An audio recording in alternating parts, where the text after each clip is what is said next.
Want to hear a story about a palate for deception? The first time I poisoned someone, it was an accident. The second time, it was a choice. I'd always believed cooking was alchemy, transforming raw ingredients into stories. As the personal chef to the infamous Van der Loon family, I crafted menus that whispered of truffle forests and seaside cliffs. But that night, as I plated the third course, a saffron-infused panna cotta, I realized my knives weren't the sharpest tools in the kitchen.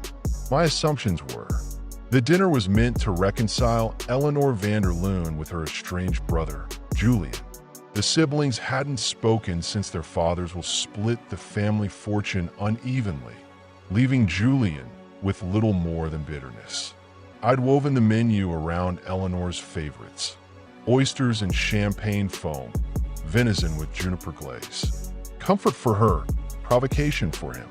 But when Julian collapsed, choking on a macaron he'd snatched from the Petit Fours trolley, I froze. His face turned the color of overproofed dough, and the room erupted into chaos. Paramedics declared it anaphylaxis. Almond flour, they assumed. Except I'd used chestnut flour. Someone had swapped the ingredients. Eleanor accused Julian's new wife, a sharp-eyed pastry chef who'd once worked at a rival Michelin-starred bistro.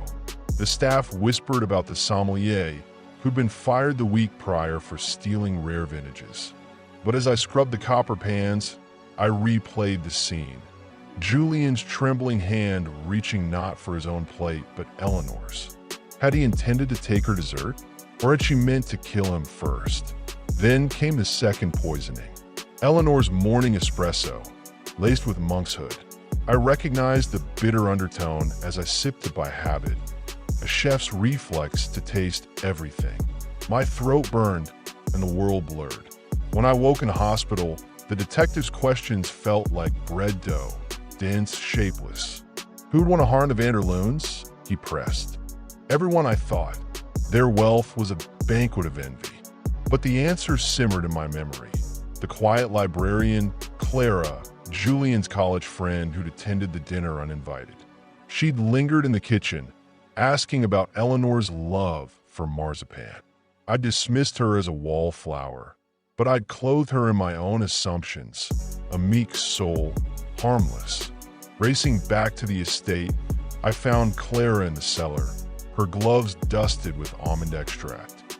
They deserved it, she hissed, clutching a vial. Eleanor ruined my father's career. Julian covered it up. I'd missed it. The way she'd mirrored my movements in the kitchen, the precision of her lies. We clothed others in the garments of our thoughts, and mine had been a blindfold. As the police led her away, I stared at the ruined panna cotta, now congealing under sterile lights. The truth, like a poorly plated dish, was all sharp edges and imbalance. But the third poisoning? That one's still mine to decide. After all, revenge is a recipe best served revised.